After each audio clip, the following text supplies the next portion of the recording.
You're live now, Chair. Thank you, Jane. Right, good afternoon and welcome to Schools Forum. I'm Dave Jones, the Vice Chair. Members of the public are invited to view this meeting online and the meeting is recorded. Forum members are requested to keep your cameras on during the meeting, but only turn on your microphones when you wish to speak. If you have any questions or comments to make on the reports, please use the chat function and simply state RTS, request to speak. Officers, if you please keep your cameras off until you are called to speak. And then I'm going to ask everyone to confirm today that they are present. So, Jackie Collins. Present. Cher Dole. Present. Joe Cooper. Present. Laura Flitton. Present. Sean Preston. I'm here. Nathan Waits. Yeah, I'm here. Chris Pennell. Okay, we've got no Chris. Sharon Burt. Yes, I'm here. Councillor Russell Simpson. Present. Thank you. Councillor Terry Norton. No Terry. Cara Jewell. Yes, I'm here. Thank you, Cara. And observers. Councillor Horton. No. We have Patrick Grant from the Education and Skills Agency. Yes. Hi. Thank you. Welcome. Thank you. And officers, we have Alison Edgerton. Yes, I'm here. Angela Mann. I'm here, Chair. Mike Stoneman. Yeah, present. Sarah Daly. Present. Jane Didino.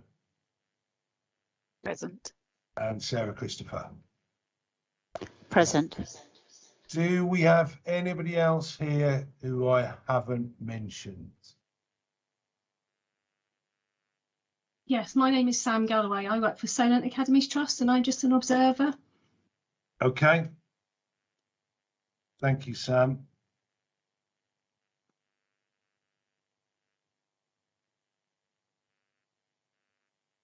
Okay, Alison, are there any apologies for absence? Yes, we have a number of apologies. I've received apologies from Councillor Tom Cole, Anne Chapman, Caroline Corcoran, Nis Hardingham, Simon Graham, Councillor Leo Madden, Jason Crouch and Mike Gaston. Thank you. Okay, so item 2 on the agenda is declarations of interest. Have there been any changes and any need updating, Alison? I've got 4 outstanding at the moment. Chris Pennell, Councillor Tom Coles, Anne Chapman and Councillor Leo Madden. I would say with Councillor Madden, he has literally just got the notification today because I was only informed today that he was joining the forum. Okay. So, Alison, will you be chasing those Yes. declarations up? Yes, I will. Chair, are you aware that Chris Purnell isn't actually working at the moment? I know he's been off for a period of time, so that may be why he's not in. Okay, thank you for letting us know. I'll follow that through. Yeah, thank you. Thank you, Cara. I didn't know that. Okay, the next item on the agenda is membership, and that includes a vote for chair and vice chair. So at this point, I'll hand you over to Alison. Okay, thank you. At the May meeting, I informed the forum that following the resignation of the previous chair, that Dave Jones, primary head teacher representative, the current vice chair, has volunteered to take on the role of chair, and Nathan Waits, a secondary academy representative, has volunteered to take on the role of vice chair. In line with the Constitution, both tenures will be for 2 years or until their role on the forum ceases, whichever is the sooner. I've received no other volunteers with regards to both roles, and therefore, and due to quorum at the previous meeting, we were unable to confirm the appointment of the positions to Chair and Vice Chair. Before we vote, is there anything that members of the forum would like to ask either Dave or Nathan about their previous role in the forum to support their bid?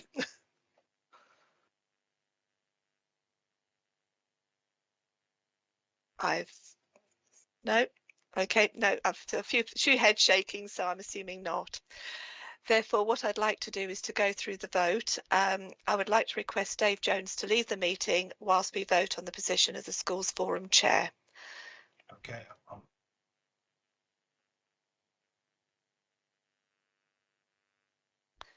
Okay, thank you. Do I have a sponsor for the approval of Dave Jones as the Chair of Schools Forum? I've got Sean Preston. And do I have a seconder? And Sharon Burt, thank you. Okay, sorry, just bear with me a second. I will now take the vote by affirmation of the meeting as permitted within the regulations. If there is no dissent, the proposal is passed. Are there any objectors to the recommendations? No, I've got everybody shaking heads. In which case, could we let Dave back into the meeting, please?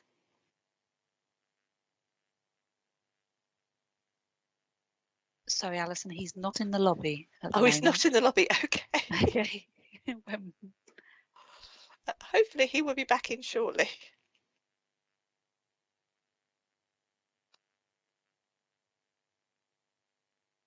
Once Dave comes back into the meeting, I will inform him of the result of that. Here he looks like he's just arrived.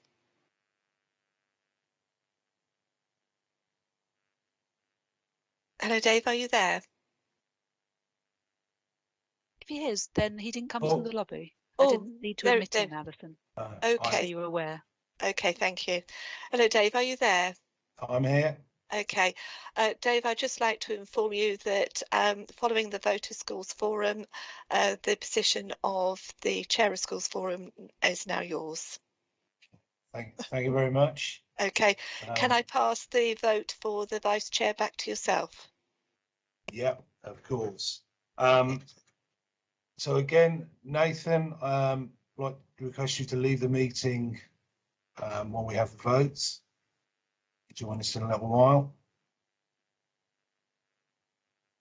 Okay, and Nathan's gone.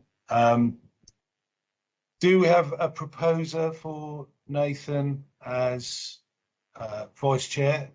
So thank you. Oh, several proposed. So shares proposed. Do we have a seconder? Sean, yeah, take you as that. Yeah, I'll now take the vote by affirmation of the meeting as permitted within the regulations. Sorry about the noise outside. If there is no dissent, the proposal is passed. Are there any objectors to the recommendation?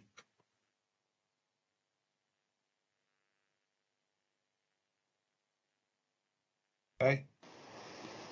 Sorry. Oh, Cara, sorry. I don't know if it's an objection. I'm just trying to ascertain Nathan's position because he seems to have lots of positions in the city, and on the forum, is he in as a head teacher primary rep? Is that correct? No. Do you want me to answer that? Yes, please. Yes, that's okay. Nathan is in as a secondary academy representative. Okay. So some of the paperwork it seems to say otherwise. That's why I'm just trying to clarify there. So. Okay, that's fine. Thank you. Yeah, no, that's fine. It's fine. Okay. If there are no objections, then that recommendation has been approved. So if we let Nathan back in, there we are.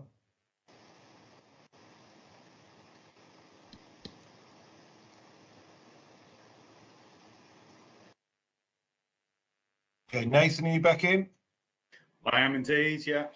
Well, congratulations. Thank Now you. officially the Vice Chair of Schools Forum, and a big warm welcome. Thank you. Okay. Look forward to working with you. Alison, are there any more membership updates? Yes, there are a couple more membership updates. Councillor Judith Smythe has been replaced by Councillor Tom Coles for the Labour Group. I would like to formally record our thanks to Councillor Smythe for her input to the forum over a number of years, and to welcome Councillor Coles. We have also been informed that Councillor Leo Madden has taken on the role as the Liberal Democrat representative, and we welcome him to the forum. In addition, we have 3 vacancies currently, 1 Academy Primary representative and 2 Academy Secondary representatives. I will be writing to schools after this meeting to try and follow up on that. And that's all with regards to the membership.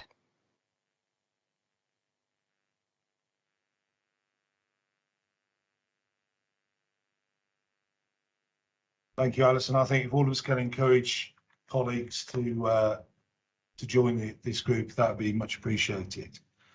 Okay. Next item is minutes of the previous meeting. So we need to ensure this is a correct record of the meeting held on the 24th of May. Are members happy this is a correct record? Only shout if you have any concerns. Cara? Sorry, I just wanted to check because I had sent apologies and I'm not listed as an apology for the last meeting.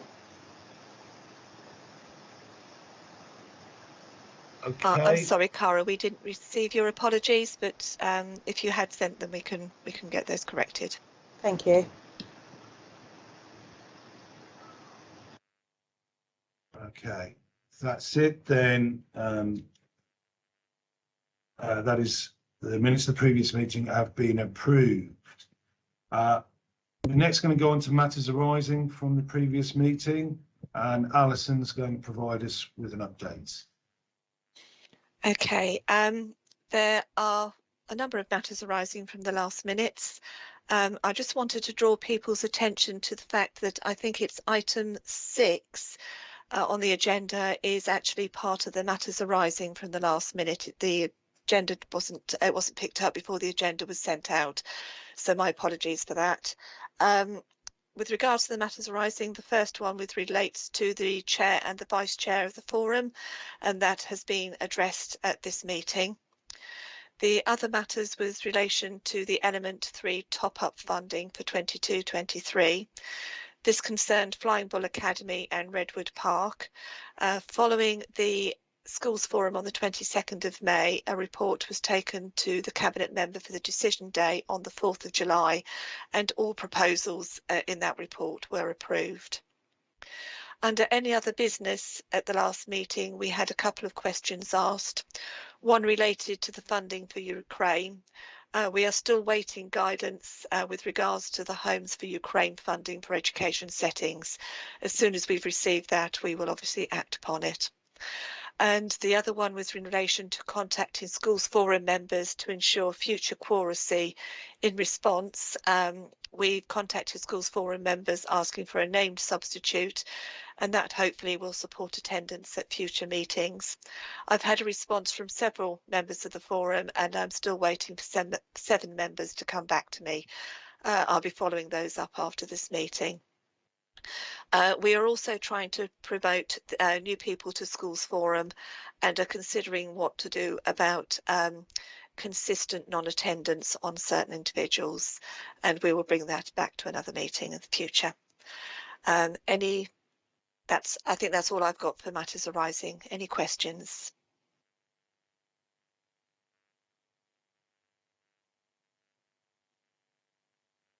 No, Cara, is that a legacy hand still up? Okay. That's great. Okay, we'll move on to the next item on the agenda. Please then.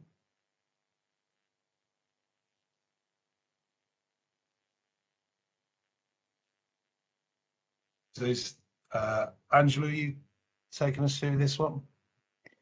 Sorry, yes, I am. My Wi-Fi cut out just as you said that. Sorry. Okay, sorry. So hopefully everybody's had time to have a look through the document. The report outlines the proposed changes to the scheme for financing schools, which reflects the revisions to the scheme as outlined in the guidance issued by the Department for Education. And section 4 of the report shows the changes, which have all been minor.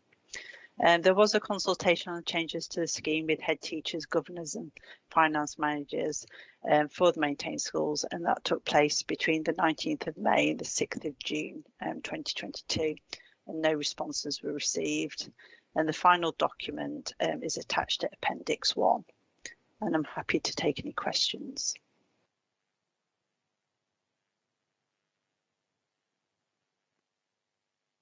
I can't see any questions. I mean, for me, obviously they're very minor changes and updates. And as it's maintained schools, that's only myself, Jackie and Cher involved in this.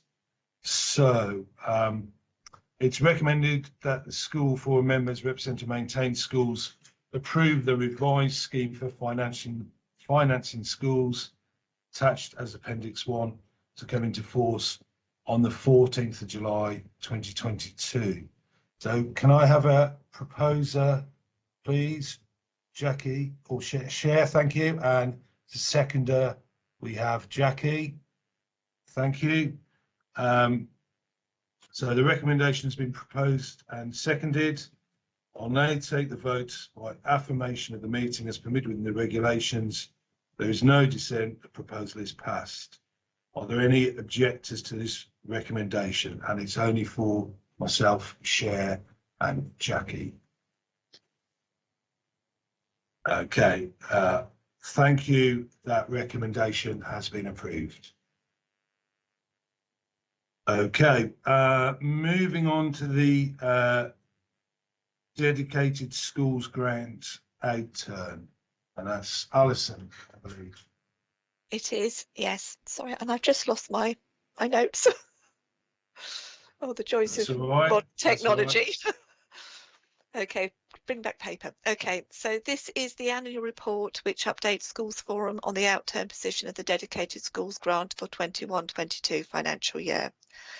The year-end position is an underspend of 3.4 million. The majority of this relates to funding for pupils with education, health and care plans in mainstream schools, special schools, alternative provision and outer city placements, the reasons for which are detailed in section 9 of the report.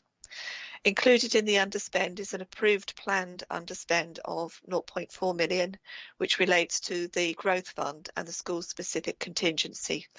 And that has been approved by Schools Forum previously to roll forward for use in 22-23. Following the budget adjustments in February 22, the early years block underspent by 0.3 million. This is included in the underspend and will be carried forward to support the expected reduction in funding following the adjustments for the January 22 census. Finally, section 10 sets out the movement in the carry forward balance and the proposed use of the carry forward for 22-23. Please note that the balance available for use in table 6 would reduce to 3.3 million if the proposals set out in item 10 of the agenda are approved by Schools Forum, Cabinet Member and the Secretary of State. Schools Forum is asked to note the position of the dedicated schools grant as at the 31st of March 22, together with the associated explanations contained within this report, and I'm happy to take any questions.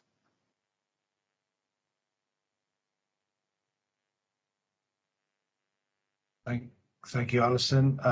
Cher, you have a question? Yes, I mean, it's very good news that we've got more to carry forward than we thought we were going to have. I was just interested really in the part about the early years, because noting that the numbers were down at the point, and that's part of the reason why we've got the underspend there. Have the numbers, I mean, our experience at Bramble, certainly in terms of year R and things, have the numbers started to go back up again?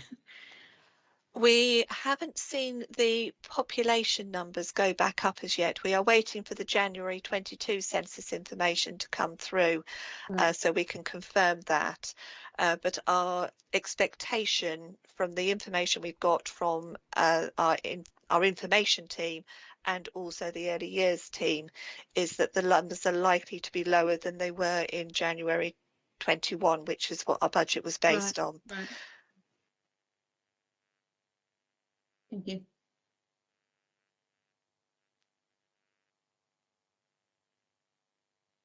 Thank you. Anybody else have any questions? It's always much nicer when the pot is healthy, isn't it? Okay.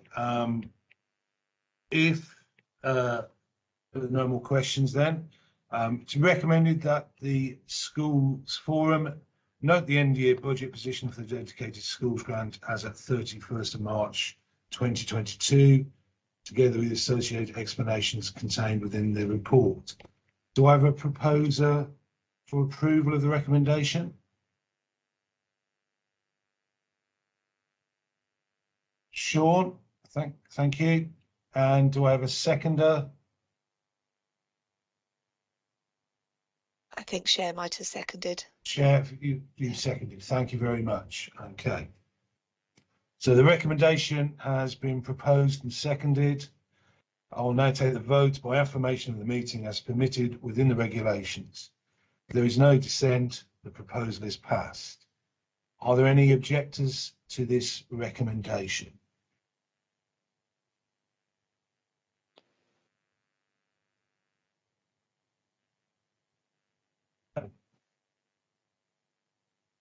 Okay, then this recommendation is passed. Okay, thank you. Chair, have you still got, is that legacy hand up?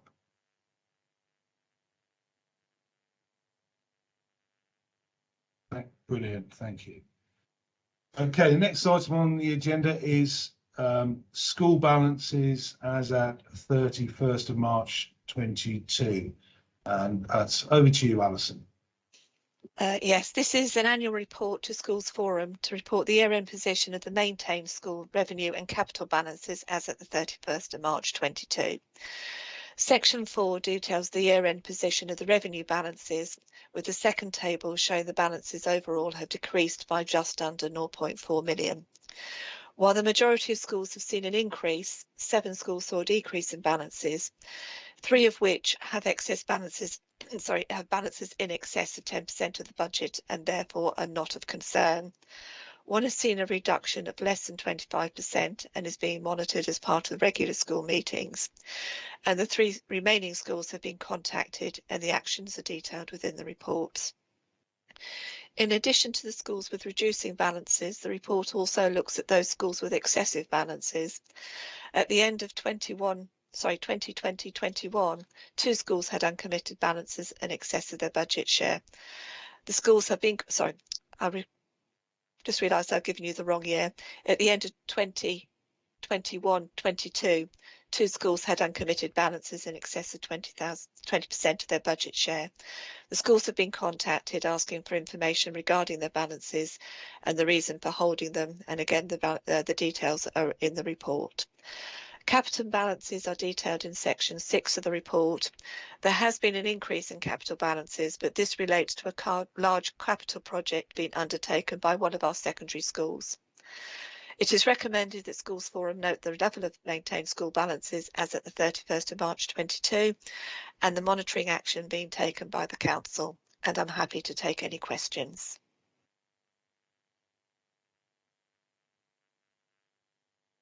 Thank you, Alison. Can I just comment that it's good to see it's a much sort of tighter relationship than 5 or 6 years ago, and the involvement with the local authority and schools about balances is really quite helpful now. I think that's great.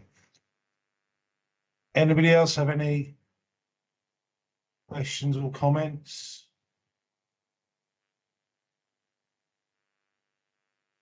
No?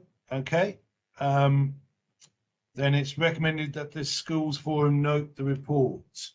If you can put it in the chat, do I have a proposer for approval? with the recommendation?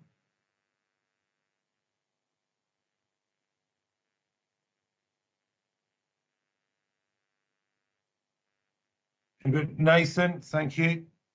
And do I have a seconder?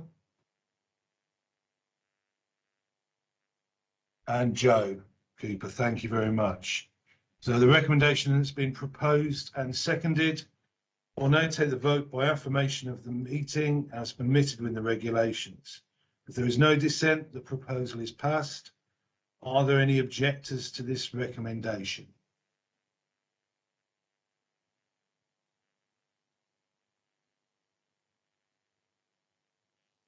Okay, then that is passed and the schools forum have noted the report. Thank you.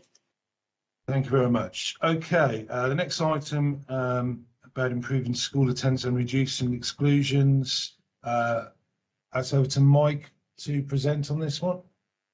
Yep, it's over to me. Thanks, Dave. And I'm also joined by Sarah Christopher, who will provide some further details later on and also be on hand to answer any questions that might come up. So, yeah, I'll go through this in a bit of detail because it is quite an ask of schools forum, and I think it's right that I give this a bit of time to explain and just go through. So, in a nutshell, and noting the healthy position that we're in with regard to the DSG carry forward, we're seeking endorsement from schools forum for a 3-year commitment from the DSG carry forward to support a citywide relational practice programme, which is a major strand within our current strategy to improve school attendance and also reduce suspensions. The strategy, which is where this sort of started from, was approved by the PEP Strategic Board back in November of last year, and I should add it's also had a review by the DFE. One of their school attendance advisors did a deep dive and was very complimentary about our strategy and what we're trying to achieve, particularly the focus on relational practice. And you'll see in Appendix 1, if you've had an opportunity to read through that, there are, this strategy builds on many years of work, a whole range of initiatives to try and tackle school absence and suspensions. And more recently, which I'll come on to in a moment, is a focus on relational practice, building on the previous work we did around restorative practice in schools. Just worth pointing out what we mean by relational practice. So that's a universal approach to teaching and learning, which influences the whole school ethos, systems, policies, processes across the school, as well as everyday practice, as well as providing targeted support to support those children who are most in need. And we've seen this effectively delivered in a number of cities and schools, and we're also seeing that in our city in a few schools, which are part of the initiative. And I'll again talk a bit about that later. The rationale for this and why we've got the strategy in place and why we're focusing on relational practice is that we recognise that a renewed effort is required. We've had these entrenched issues around low levels or relatively low levels of school attendance and high levels of suspensions, particularly in secondary schools, but it's also true of some primary. And that's been a feature of the education landscape for some time. We've made some improvements, but we haven't made that step change. And we know that school attendance is so important for our children in terms of the progress they make during school, the qualifications they gain at the end of school, and what they go on to next. And of course, there is also those safeguarding risks, particularly around criminal exploitation, sexual exploitation, and involvement in criminal activities. So, we're very conscious that we've got to make some improvements here. We've set out in the paper the data that goes back from 1819, which is our sort of most detailed comparable data that we have, and that will show how far we need to go in order just to be on a par with our statistical neighbours, let alone national averages.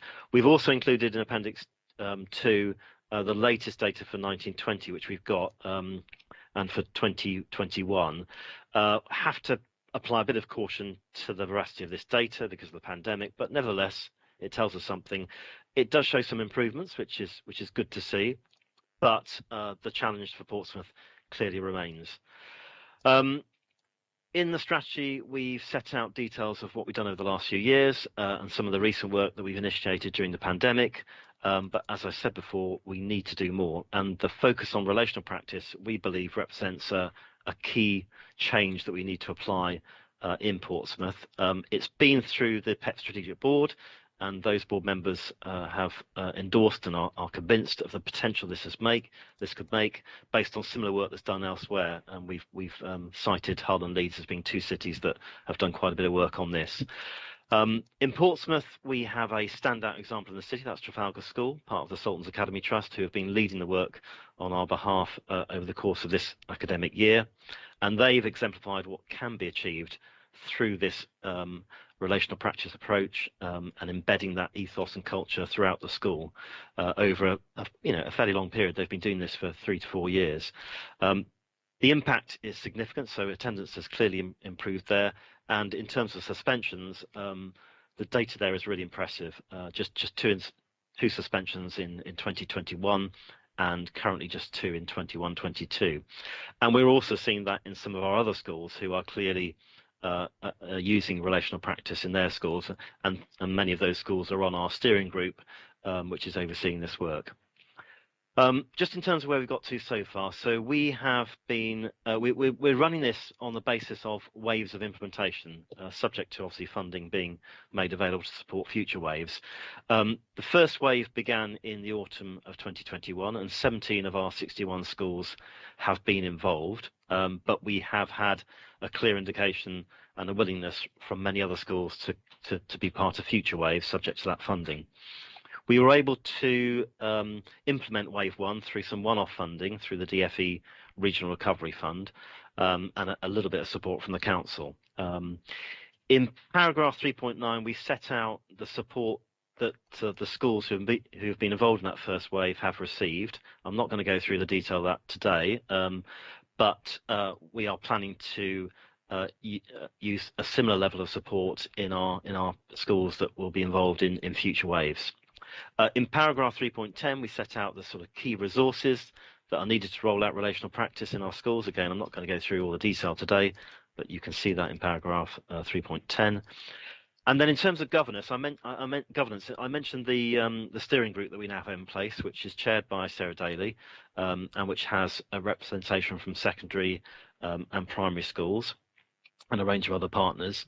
And our ambition, which is set out in 3.12, is to develop and build a citywide whole school relational culture and ethos across the city. And to make sure that as part of that, we are developing leadership within schools and across the partnership, establishing networks, developing CPD packages of support, and so forth. And we would expect the majority of schools to participate in this programme. And I say, based on the feedback we've so far had, and those schools that have expressed a willingness to be part of this programme, we're confident we can achieve that. But it does come down to costs, and that is set out in section 4, and I appreciate the costs are not insignificant. And what we're asking for is a commitment over a long period, so 3 calendar years, commencing in January 2023, which enable us to support at least 3 more waves in 23, 24 and 25, as well as supporting those schools that have been involved in wave 1 and indeed in subsequent waves. The majority of those costs relate to staffing costs, so there is some project coordination which will be managed by the council. To date, that's been Sarah Christopher in her limited time that she's been able to devote to this, and that is not sustainable going forward. So we would need some dedicated project coordination support. But the majority of the costs relate to senior school leaders, who we refer to as directors of relational practice. We've used one in Sultan's Academy Trust, who's based at Trafalgar School, and we'll be looking to second others in other schools, both primary and secondary, as we take forward this programme. And this school-led approach, we think, is essential, because if we're going to sustain this and get buy-in and engage with schools, then we think the school-led approach is the right way to go. We've seen that successful in other programmes. The costs are set out in the table, and they equate to over £500,000 over the 3-year period. And then in section 5, we just set out some of the reasons really for the recommendations. So the first bit of that talks about the step change that we want to achieve to address educational inclusion in terms of raising attendance, reducing suspensions, and also the wider wellbeing for children and young people. And we believe this has the opportunity to do that. We've included some testimonials from some of the schools that will be involved in Wave 1. And just looking through this, probably just worth highlighting one paragraph from Priory. I'll just read that out. Relational practice provides a structure and a language that helps us to see a more proactive response to some of the huge challenges we face. It is not new, and it will resonate with those who work in education as being common sense, but common sense is not always commonplace. Priory is currently engaging in Trafalgar's training programme, and it has provided us with reassurance, expertise, and a form and structure to help us reflect and plan. It is good work. And there are many other comments in those testimonials that you can read. We also have evidence from other local authority areas, as I've said, and we've got details of that in other appendices. It's also worth noting that other local authorities are also taking this forward, and we've cited 2 examples in the report, Gloucestershire County Council and Staffordshire County Council. But again, we know of others who are also taking this forward, and I've mentioned Leeds and Hull in my previous bit of the presentation. So that, in summary, is the case and the costs. Sarah, I don't know if you want to add anything to what I've said before we take questions. Sarah Christopher, that is. Not specifically, Mike. I think it's just to add any questions and anything I can add if anyone has got any questions there. Okay, thanks. I think you've covered it. Okay, happy to take any questions.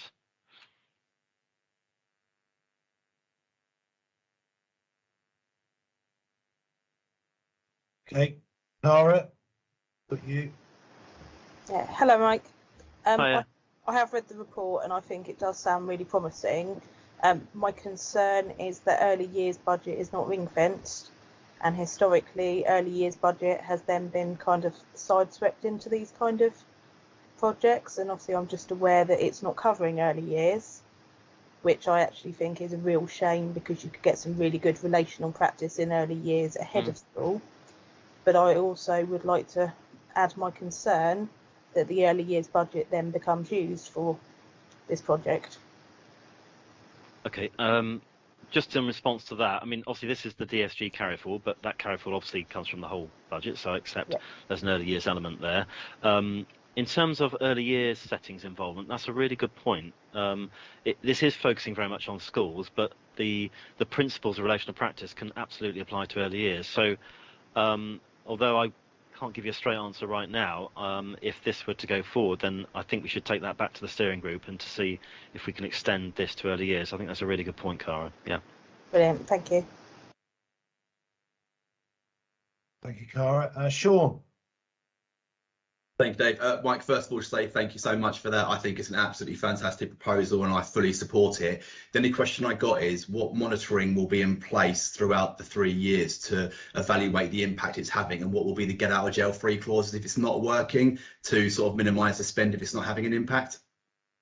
Yeah, well, in terms of monitoring and evaluation, so the monitoring would be in place, and the project coordinator that I mentioned, as part of their responsibilities, would be to work with the steering group and to monitor that programme. We've also built in evaluation, and we'll be going out probably to tender to secure that evaluation. The University of Portsmouth, for example, would be probably a good partner. They have a unit called the Education Research Innovation Consultancy, or ERIC for short, and I'm sure they would be one of the partners we'd go to do that evaluation. So that is built into the programme and into those costs. In terms of get out of jail, I mean, it's a one-off cost we're asking for, although it's significant. I appreciate that. I probably have to turn to Alison and Angela on that, because there is no sort of get out of jail. You know, if we're committed to this, then we're committed to the 3-year programme and we run with it. We are confident, based on Wave 1, that this is achievable. We wouldn't have brought it to you without that sort of evidence. So there is. And if I just clarify, if that's okay, I totally see where you're coming from. I think it's more a question of, if we get to the end of year 2 and it's not having the impact we expect, obviously there may be opportunities to spend that money on something alternative, possibly, rather than investing in a 3rd year. So that was where my question was coming from. Sure, and if that was the case, then we'd have to look at that. I don't think that would happen, but that's a fair point. Sarah, did you want to comment on that? Just to say, the evidence from other areas is that this is very much a long-term strategy. So we would hope to see trends in things like exclusions and certainly suspensions decreasing. You wouldn't necessarily see the headline figures in a short period of time. In other areas, they're saying in primaries it does take at least 2 years, and in secondary potentially up to 5. But in Trafalgar, we've seen huge transformation in a shorter period than 5 years there. The steering group would look to keep a really tight hand, and any kind of project plans and delivery plans would need to be very flexible and responsive to make sure that actually things are having impact. And we would get feedback from head teachers and through the PEP strategic board regularly to make sure that it is having the desired effect and moving things in the right direction.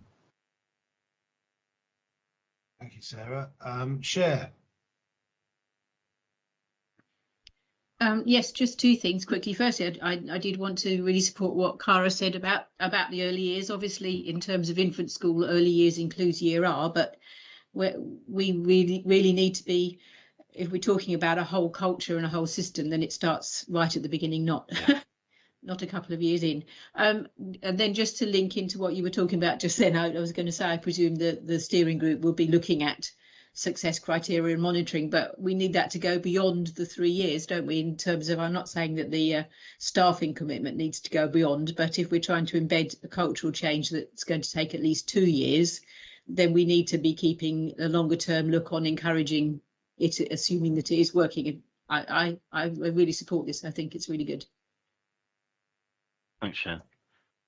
Thank you. I'll just like to add, I've been on wave one, and I think it's a fantastic program.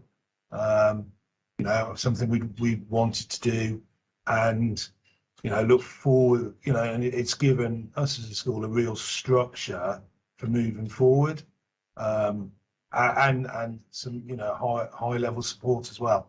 So I think it's very valuable. Nathan. Two quick questions, if I may, but just to put it into context, £500,000 is not insignificant, but in terms, can you give us an indication of the number of pupils in Portsmouth and then how that equates down? Yeah, I'll turn to finance colleagues. So we've got about 25,000 pupils I think across the city. In terms of what that means financially, Alison, I don't want to respond to that. If we were going to do it in those terms, yeah. Sorry, I had pressed the mute button. Yeah, so if you look at it financially, we've got roughly 25,000 pupils across the city in primary and secondary schools. It works out approximately £21 per pupil or £7 per year at the 3-year programme. So the investment per pupil is quite small for what could be potentially a large impact. Okay. And question number 2, thank you for that. There's still quite significant carry forward in DSG for any unforeseen future events, circumstances, etc. as well, even after we've committed to this, should we approve to go ahead? Yes, just to confirm, the table that was in the previous report and table 6, we have already allocated funding to where we know those potential pressures we might be seeing in the DSG over the next couple of years. We've already allocated funding towards that. We have approximately 3.8 million, which can be used to support schools across the city on some of the one-off initiatives. If this was to go ahead, it would leave us with approximately 3.3 million to look at further initiatives. Okay, thank you. Thank you. Are there any more comments or questions? No? Okay. In that case, it's recommended that the Schools Forum endorse a 3-year total commitment of 530,000 on the DSG carried forward as set out in section 4 in order to support the implementation of the strategy to improve school attendance and reduce suspensions, and specifically support a citywide relational practice programme. Any such endorsement by Schools Forum will be subject to Secretary of State approval. Do I have a proposer for approval of the recommendation? Sean? Thank you. And Chair, is that the seconder? Thank you very much. Okay, I will now take the vote by affirmation of the meeting as permitted within the regulations. If there is no dissent, the proposal is passed. Are there any objectors to this recommendation?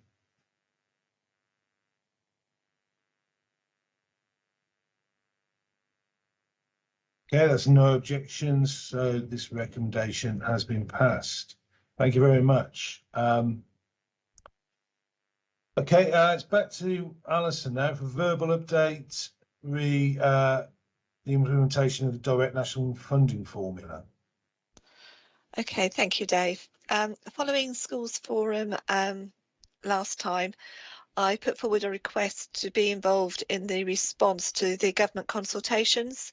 At the May Schools Forum meeting, I highlighted the consultation and asked for volunteers to form a small subgroup to compile the response to the current consultation. I've received one kind offer of support and just wanted to remind members, if they're interested, can they contact me directly and I will be in touch with them. I recognise that we will need to meet over the holidays, but we will keep the meeting focused and short, sorry, not short, but relevant, sorry, to the school's questions. Okay, thank you. So any willing volunteers, please get in touch with Alison. Okay, thank you. Thank you, Nathan. Nathan, I'm happy to support as well. Thank you, Dave. Right. Right, last item now, dates of future meetings, just for noting. So we have the 5th of October, 7th of December, the 11th of January 23, and the 9th of February 23. That will obviously, those dates will obviously be in the minutes. So that is the end of the meeting today. Thank you all for attending. Jane is going to end the live stream and let you know when we are off air. So this might take a couple of minutes. So Okay, I'll do that now, Chair. thank you very much, Jane. So we'll just wait for that.